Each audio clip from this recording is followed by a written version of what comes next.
સુરતના ડુમસ દરિયાકાંઠે મોડી રાત્રે એસઓજી દ્વારા દરોડો પાડવામાં આવ્યો હતો, જેમાં ડીઝલ ચોરીનું મસમોટું રેકેટ ઝડપાયું છે। દરિયામાં ચાલતા ઓઇલ ચોરીના કૌભાંડને પકડવા એસઓજીની ટીમ દરિયાના કીચડમાં ઉતરી હતી।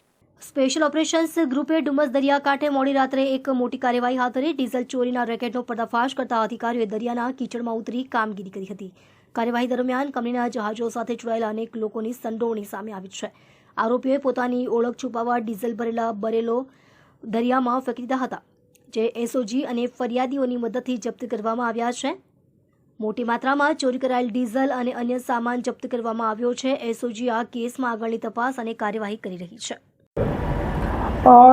એસઓજીને એક માહિતી મળી હતી કે ગવિયર ગામ તાપી નદી વચ્ચે આવેલા કીડિયા બીટમાં અમુક જે તત્વો છે એ બેરલની અંદર જે ભેળસેળયુક્ત પ્રવાહી ડીઝલ જેવું પ્રવાહી જે છે એ પ્લાસ્ટિકની બેરલમાં સંગ્રહી રાખે છે અને એ લોકો એ ચોરીને ત્યાં ભેગું કરી અને પછી છૂટક વેચાણ કરે છે। તો એસઓજીની ટીમો ત્યાં વેશપલટો કરીને અલગ અલગ વેશભૂષામાં ગઈ અને ત્યાંથી ટોટલ 10,65,000નું 14,200 લીટર અને ટોટલ 71 જે બેરલ છે એ જપ્ત કરેલ છે, જાણવાજોગ દાખલ કરેલ છે ને BNS 106 મુજબ જે માલ છે એ જમા લીધેલ છે।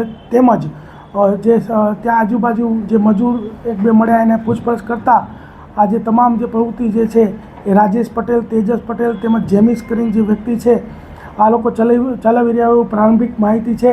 અમારી તપાસ ચાલુ છે। કોલ ડિટેલ્સ, આજુબાજુના નિવેદનો તેમજ તમામ જે પ્રક્રિયા પૂર્ણ થયા બાદ આ લોકો વિરુદ્ધમાં BNS 303(2), 316(3), 61(2), 287 અને 288 મુજબનો ગુનો દાખલ કરી અને આરોપીઓની ધરપકડ કરવાની આગળની કાર્યવાહી કરવામાં આવશે। કેટલા વખતથી કરતા હતા, કઈ રીતના કરતા હતા?